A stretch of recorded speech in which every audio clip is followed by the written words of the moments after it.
I'm just delighted to see everybody here from all over our big state. Just a bunch of people with the simple conviction that a decent, ethical democracy ought to provide health care for everybody. What a simple idea.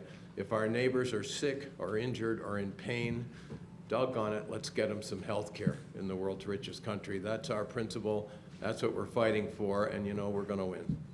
Gradually, we're going to win, and I'm more hopeful than I've been in the past. All polls, Gallup, Pew, Washington Post, all the polls show that more than half of Americans now say we need a government-run healthcare system that covers everybody.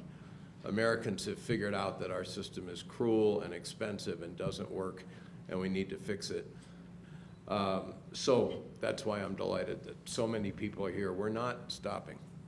We know it's right.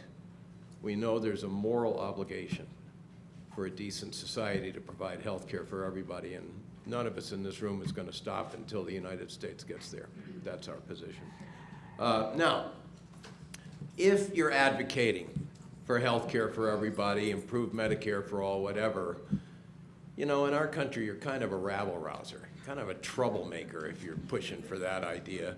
All the economists who look at American health care, they all agree on one thing. The American health care system, they say, is resistant to change. It's a terrible system. It's unfair. It's outrageously expensive. It leaves 30 million people with no coverage. Who could possibly support it?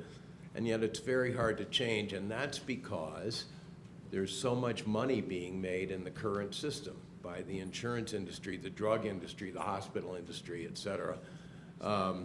Big money is supporting the current system, and therefore we got to work harder.